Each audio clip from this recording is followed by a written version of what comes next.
Welcome back everybody, Barry Mountford here. Well, my images are all rubbish. Every one of them. Just rubbish, full of rubbish.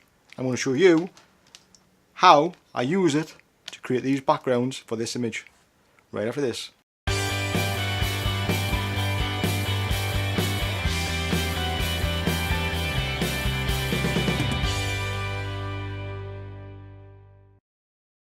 So yes, this video I'm going to show you folks how I've used rubbish to create a really good, interesting background for my image.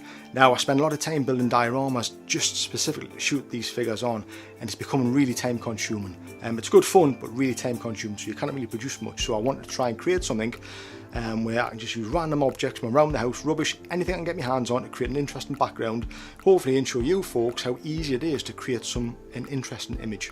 So I'm going to walk through all the lighting gear that I used, and I'm going to show you a little bit of post-processing in Photoshop as well at the end of the video. Now, I must stress, I'm using all my gear is PiXAPRO gear. I've used that for a long time now. Love the gear. But if you guys have any other lights, you'll be able to recreate this scenario with what lights you have. So don't worry about the gear I'm using. I'm going to explain it all. I will put links in the description below, so you can check out all the gear I've used in this video if you want to go ahead and check it out. Now, the concept for this comes from just a sketch. Started drawing a little sketch, and then all of a sudden all these images just flood into my mind and all these ideas. Once you start getting to know your gear, your lighting gear, how to light stuff, how to use stuff, it becomes very easy to build an image just from a drawing. You know exactly how you're going to light it, what colours you're going to use where, so you can get a feel for it before it actually the final result, and which is great. It's all little building blocks, but it's great to start like that. So the more you do it, the easier it gets. So we'll start off with the set. I've just set up the hand rope trooper. Now this figure is from Greenwolf. I'll put a link in the description below so you can go and check out all their other figures they've got. Just phenomenally detailed figures, absolutely amazing. But I have customized this one. It doesn't come with this head, it comes with a helmet which is lying on the floor beside it. I have customized this one just for this image. So yeah, I've got him sitting on the box. But really it wasn't really about him. He looks cool anyway, so you can take a great photograph of him regardless. I wanted to create a background, a scene. So this is what I've done. I've set up all the rubbish either side of him, a couple of crates, cardboard crates either side to create like a bit of a wall. Now in the background I've got a couple of black sheets hanging from the background in between my main background and the subject, and then in between that background and the subject I've got loads of rubbish. Empty bottles, cardboard boxes, just to try and give that little bit of depth to the image. But the main process of this is the lighting to make that work, because if I just take a picture of that, it just looks like I'm taking a picture of a figure surrounded by loads of rubbish, and we don't want to see that. So we need to light it specifically. So we'll start off with one main light, which was the PiXAPRO CITI600. Now I have fitted to that a 7-inch reflector with a 20-degree grid. Grab one there. And what that does, see that? That just creates a nice little direct light source. I can control the light where it's falling, so it's not going to spray everywhere if I'm just having the reflector, because I wanted that fitted so it would just light up the figure itself. Really handy tools to have, and that was a 20 degrees, so that's a really tight focus light on the subject. Now I had fitted to that blue gel. I'm just using blue gels. You can get these anywhere, loads of different colour gels. Now when I did set that light up, the light was just not focused enough, and I needed the Snoot, my small Snoot I have, I needed that for another light. So what I done was I used just a random bit of cardboard, and I put that in between my subject and the light to create, so basically that would block the light off where I don't want it falling, and I would have the light hitting just the subject and not round on the floor in front of them, because I had ideas for that further down the line. So that was just using a simple gobo, just a little bit of black card, anything, just to stop that light from falling where you want it. Now I then moved on to the background light, because I wanted to see how that depth was working with all the rubbish in between. So this, I just used a simple 580 Mark II speedlight. I'm saying simple, these are brilliant to have in your bag. But that's just sitting on the floor, pointing up. Again, that's got a blue gel on, and it's just lighting the background, just create a little strip in between the two sheets that have the black fabric I've got draped down.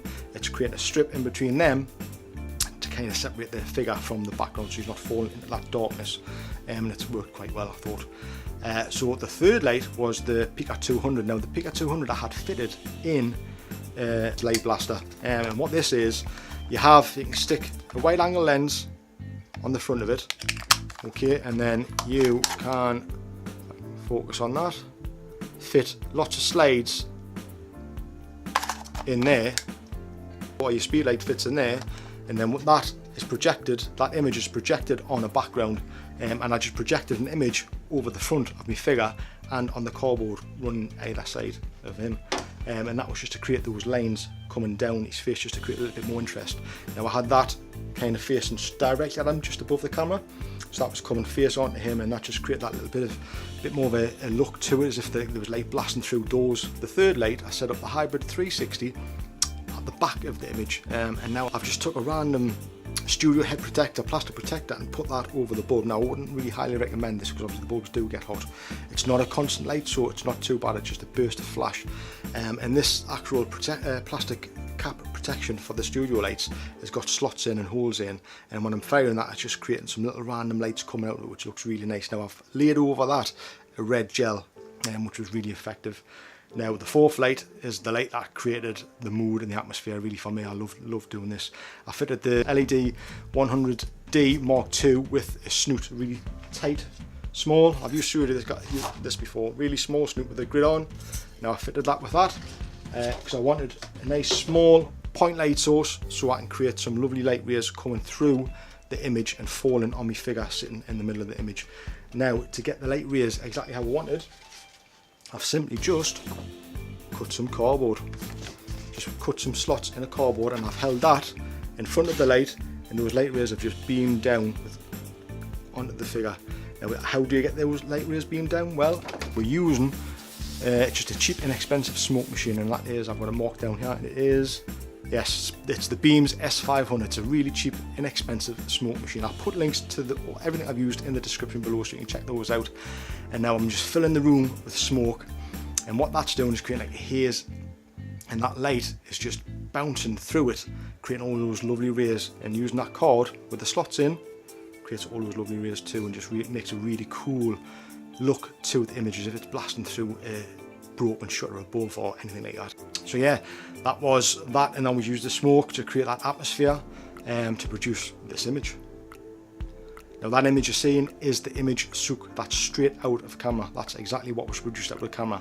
So now you've got to bear in mind that I shoot raw and I shoot in a flat profile, but I need to add contrast, I need to add sharpen, saturation, I probably need to do a little bit of dodge and burning on places where I didn't quite get the light falling exactly where I wanted to, or wasn't quite possible. So I need to do little touches up now in Photoshop. That's just the way it is. Unless I was shooting in JPEG or on film, that's how I shoot. I know I'm shooting raw, so I know after I've took the image and getting it exactly how I want it to in camera, I then need to do the little post-processing in Photoshop. So we're going to head into Photoshop now, and I'll show you exactly what I've done to the image. Shooting at a 50mm 1.8, we're shooting at ISO 100, 1/15th of a second shutter speed, and an aperture of 2.5. Now we're shooting at 1/15th of the second shutter speed to allow us to get those lovely light rays coming from the continuous LED lights, because you've got to bear in mind we're mixing LED and flash, firing the camera in rear curtain sync, and that's how we're able to capture those rays of light coming from the LED. A slower shutter speed because I want that smoke to be hazy and not wispy, and that also helps with that. So we'll open that into Photoshop now, and we'll do a little adjustment in Photoshop. So the first thing I'm going to do is grab my colour grade, and I'm going to add that to my image. Now this is a colour grade that I've came up with, which adds a lot of blues in the shadows and desaturates it. Next, what we're going to do is we're going to create a dodge and burn layer, and we'll do that by hitting Shift Command N on a Mac.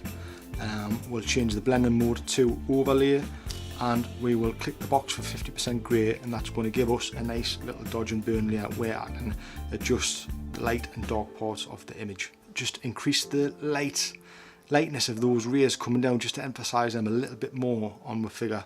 And then we'll lighten up the cardboard where I've shot the projection from the Pika200, which is creating those nice lines across the side of that cardboard at the side there. And next I'm going to highlight some of the armour.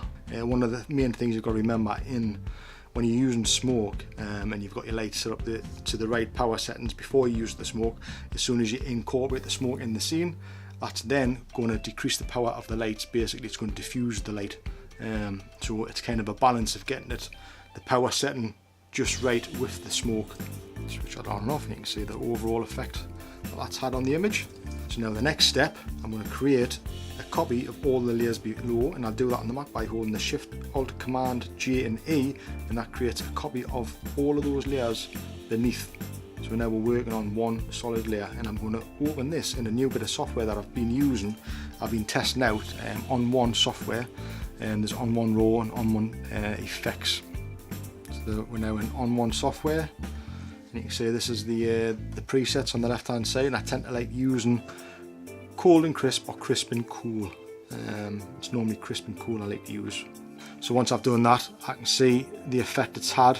You can see it's sharpened up nicely, added a nice bit of contrast, blue tones to it, and looks really nice. I like that. Takes away a lot of the green, still leaving some of it, but creating more of a blue tone to it. I don't want it to affect the whole image, so I am going to change the blending mode to luminosity, and then I'm going to add a mask, and I'm going to paint out where I don't want the effect to have an effect on my image. So now what I'm going to do is I'm going to add a new blank layer. I'm going to fill that blank layer with black paint. I'm going to grab my marquee tool, and I'm going to select a square area, and then I'm going to hit delete, and that takes away that black painted area, leaving some nice cinematic black bars top and bottom. So as you can see, there wasn't a great deal retouching done in Photoshop. There wasn't a massive amount at all. Most of it was caught on camera, and that's one of the most important things I was trying to get across with this tutorial or lighting walkthrough, is that it's all about the lighting. I cannot stress that enough. Obviously using the rubbish as a background, I mean, you can use anything. That was just an idea I had to show you folks how important the lighting actually is to creating these images. It's all great fun. It's as great fun creating a composite image, like I said earlier, but it's just as good fun creating it with just lighting itself and getting it as you can, the best you can in camera. And I think that looks really good. I think that looks really cool. I'm very happy with that. So there you go folks, that was it. That's the whole process, start to finish. As you can see, there wasn't a massive amount added to in post. You can go berserk in post processing, add as much as you want, and I quite enjoy that. I love creating composite images. I love shooting separate backgrounds and shooting the subjects separately in the studio and then combine them both together in Photoshop. But this is just another way to create a really unique look, and I love doing both. We're so spoiled these days to be able to use those kind of techniques and create some stunning images. But there you go, that's been a full lighting tutorial folks on how I've lit this. I really hope you've enjoyed it. If you have found it useful folks, I really appreciate a thumbs up, and if you want to see more of these videos further down the line, which there will be, hit that subscribe button and flick that notification bell so you can see when each video is posted, and I'll see you folks in the next one. See you then.